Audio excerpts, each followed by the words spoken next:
Je pense pas que je vais payer des pubs tout de suite parce que j'ai pas de stratégie en place. J'ai pas encore testé mon application de suivi de code. C'est tout pour l'instant. Je vais me concentrer sur le permis d'abord. Bon, lendemain, le jeudi 16. Et là, j'ai 3 contrôles dans la journée. En maths, en processus 3, fiscalité. Et en processus 1, enregistrement des factures d'achat et vente, écriture comptable, classique. Donc, processus, ça va être léger. Par contre, les maths, je vais faire n'importe quoi, je sens. Et en plus, je l'ai à 8h. Et les autres contrôles, du coup, je les ai l'après-midi. Mais je finis à 11h, donc j'ai 2 heures pour réviser tranquillement.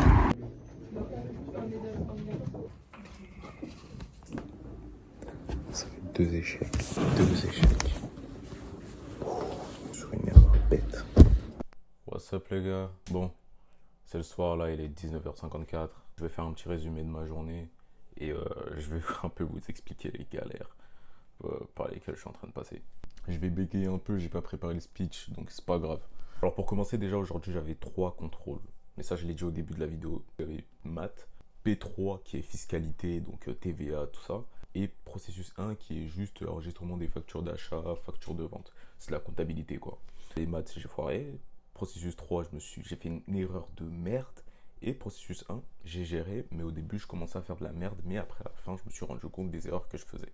Demain j'ai un autre contrôle, tout ce qui est juridique, tout ça là, je suis complètement nul, faut que je révise un peu. On verra comment ça va se passer, mais je pense que je vais un peu foirer le contrôle. Mais faut que je révise, faut que je prenne un moment pour réviser. Mais avant ça, j'ai d'autres problèmes à régler. J'essaie de me rappeler quand je me suis rendu compte que j'étais dans la merde.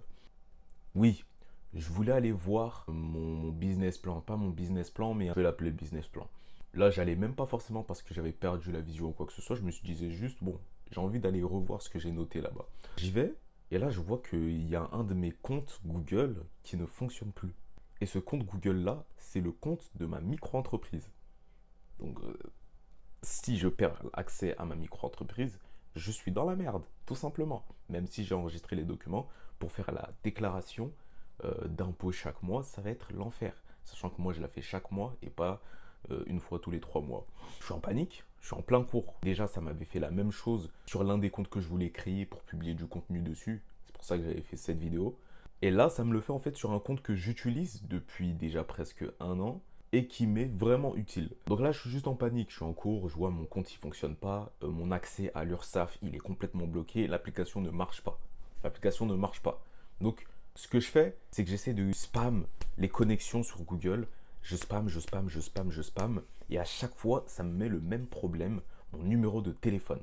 Je crois que j'ai trop utilisé mon numéro de téléphone sur trop de comptes Google. J'ai dû utiliser mon numéro de téléphone sur 5, 6, 7 comptes Google. Donc, je pense qu'ils ont craqué, ils se sont dit, putain, lui c'est un bot. Lui c'est un bot. Ce que j'ai fait, c'est que déjà, j'ai commencé à mettre un nouveau mail de secours sur tous mes mails de chez Gmail, du coup. Du coup, j'ai mis tous mes mails, un mail de secours qui est chez iCloud, chez Apple.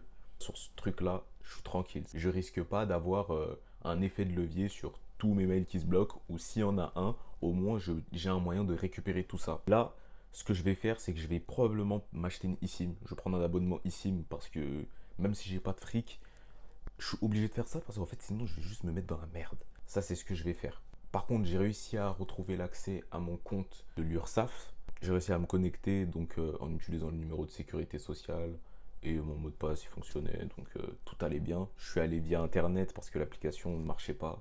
Je vais retourner dessus d'ailleurs et je vais télécharger toutes les déclarations que j'ai faites. Comme ça, s'il se passe une dinguerie, au moins je suis prêt parce que je suis pas à l'abri. Parce que là, tous mes comptes peuvent sauter du jour au lendemain et je me retrouve juste dans la merde. Mais bref, ça m'a mis dans la merde. En dernier point, Shopify, il y a un paiement qui devait passer du coup. Le premier mois à 38 euros. 38 parce que je paye une application en plus. Mais du coup, il y a un paiement qui devait passer, qui n'est pas passé, parce qu'il était enregistré sur le mauvais compte. C'est-à-dire que j'ai mis mon compte PayPal en compte principal, mais sur PayPal, j'ai plusieurs comptes en banque liés à mon compte. Et le problème, c'est qu'il a viré sur le mauvais compte, ce qui fait que le paiement, il a été refusé. Il a viré sur mon compte Revolut et j'ai pas de fric dessus. Là où j'ai du fric, c'est sur mon compte N26, c'est mon compte directement lié au e-commerce. Là, tout est réglé. Normalement, le paiement, il va repasser ce samedi et là, tout devrait bien se passer. Voilà. Ah oui, carrément, je vais rajouter ça. J'ai reçu un colis. J'avais commandé des trucs. J'avais commandé ça.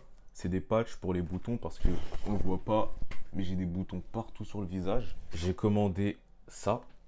C'est pour la boxe. Enfin, c'est le protège-dents. Ouais, c'est le protège-dents.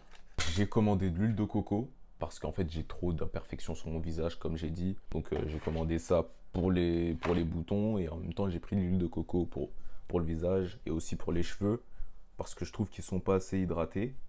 Et j'ai commandé quoi d'autre? Ça, je suis pas sûr que ça soit très bon pour les...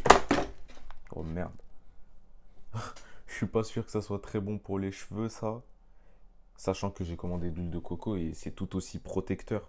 En gros, c'est le truc pour protéger les cheveux là quand tu démêles tes cheveux. Mais bon, ça sert à rien vu que j'ai acheté de l'huile de coco maintenant.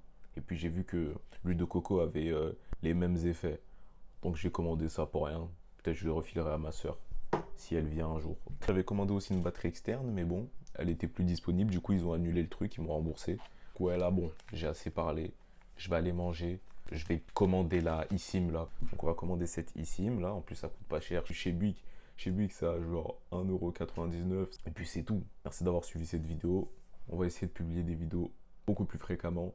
Cette vidéo, ça m'a fait plaisir de la faire. Elle était pas mal, elle était mieux que la précédente. N'oubliez pas de travailler sur vos objectifs. Restez toujours focus. Puis voilà, soyez bénis.